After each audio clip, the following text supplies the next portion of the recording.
നമസ്കാരം, എല്ലാവർക്കും ആമീസ് ഫുഡ് കോർട്ടിലേക്ക് സ്വാഗതം. എൻ്റെ പേര് സുമിത. അപ്പോൾ ഈ വേനൽക്കാലത്ത് കഴിക്കാൻ പറ്റുന്ന ഒരു അടിപൊളി ഡ്രിങ്കിൻ്റെ റെസിപ്പി ആയിട്ടാണ് വന്നിരിക്കുന്നത്. വളരെ ഹെൽത്തിയാണ്, കുഞ്ഞുങ്ങൾക്കൊക്കെ ഉണ്ടാക്കി കൊടുക്കാൻ പറ്റുന്ന ഒരു അടിപൊളി ഡ്രിങ്കാണ് കേട്ടോ. നമ്മൾ ഏത്തപ്പഴം വെച്ചിട്ടാണ് ഇത് റെഡിയാക്കുന്നത്. അതേപോലെ തന്നെ ഇതിലൊരു സ്പെഷ്യൽ ഇൻഗ്രീഡിയൻറ്റ് കൂടി നമ്മൾ ചേർക്കുന്നുണ്ട്. അപ്പോൾ ഇതെങ്ങനെയാണ് ഇതുണ്ടാക്കുന്നതെന്ന് നോക്കാം.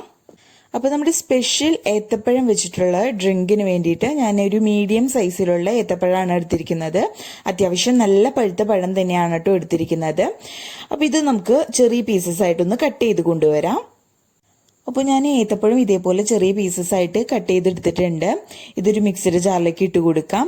അപ്പോൾ ഏത്തപ്പഴം ഇഷ്ടപ്പെടാത്ത കുഞ്ഞുങ്ങൾക്കൊക്കെ ഇതേപോലെ ഒരു ഡ്രിങ്കായിട്ട് കൊടുക്കുകയാണെങ്കിൽ അവർക്ക് തീർച്ചയായിട്ടും ഇഷ്ടപ്പെടുന്ന ഒരു ഐറ്റം ആണ് കേട്ടോ. ഇത് വളരെ ഹെൽത്തി ആയിട്ടുള്ളൊരു റെസിപ്പിയും കൂടിയാണിത്.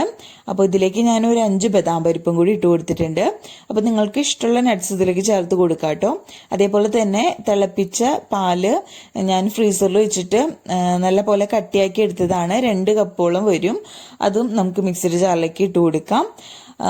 ഇനി ഇതിലേക്ക് ചേർത്ത് കൊടുക്കുന്നത് 1-2 ഡ്രോപ്സ് വാനില എസൻസ് ആണ്. ഒരുപാട് കൂടിപ്പോരുത് കേട്ടോ. അങ്ങനെയാണെങ്കിൽ കുത്തൽ കാരണം നമുക്ക് കഴിക്കാൻ അത്രയ്ക്ക് ടേസ്റ്റ് കാണില്ല.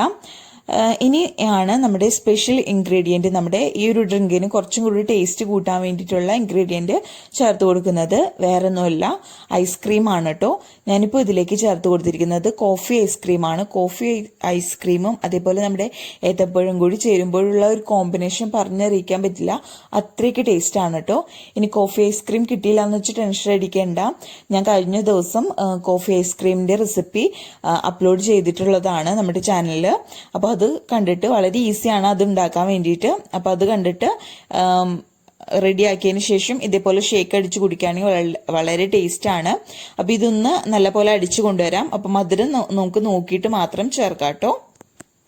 അപ്പോൾ നമ്മുടെ ഏത്തപ്പഴം വെച്ചിട്ടുള്ള സ്പെഷ്യൽ ഡ്രിങ്ക് ഇവിടെ റെഡി ആയിട്ടുണ്ട്. ഞാൻ നല്ലപോലെ അടിച്ചു കൊണ്ടുവന്നിട്ടുണ്ട് കേട്ടോ.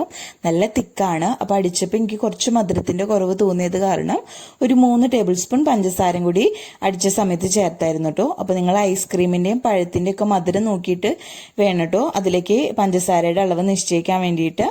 അപ്പോൾ വളരെ തിക്കായിട്ടുള്ള വളരെ ടേസ്റ്റി ആയിട്ടുള്ളൊരു ഷേക്കാണ്. അപ്പോൾ അതൊരു ഗ്ലാസ്സിലേക്ക് സെർവ് ചെയ്യാം നമുക്ക്. അപ്പോൾ എല്ലാവർക്കും ഇത് ഇഷ്ടപ്പെടുന്നു വിചാരിക്കുന്നു. തീർച്ചയായിട്ടും നിങ്ങളിതൊന്ന് ട്രൈ ചെയ്ത് നോക്കാം. എന്നിട്ട് അഭിപ്രായമൊക്കെ താഴെ കമൻറ്റ് ബോക്സിൽ അറിയിക്കാൻ മറക്കരുത്. വളരെ ഹെൽത്തി ആയിട്ട് നമുക്ക് പിള്ളേർക്കൊക്കെ ഉണ്ടാക്കി കൊടുക്കാൻ പറ്റുന്ന ഒരു അടിപൊളി ഡ്രിങ്കാണ്. അപ്പോൾ ആദ്യമായിട്ട് വീഡിയോ കാണുന്നവർ ആരെങ്കിലും ഉണ്ടെങ്കിൽ ചാനൽ സബ്സ്ക്രൈബ് ചെയ്യാനും മറക്കരുത്. അപ്പോൾ അടുത്ത അടിപൊളി വീഡിയോ ആയിട്ട് വരുന്നത് വരയ്ക്കും ബൈ. Thank you.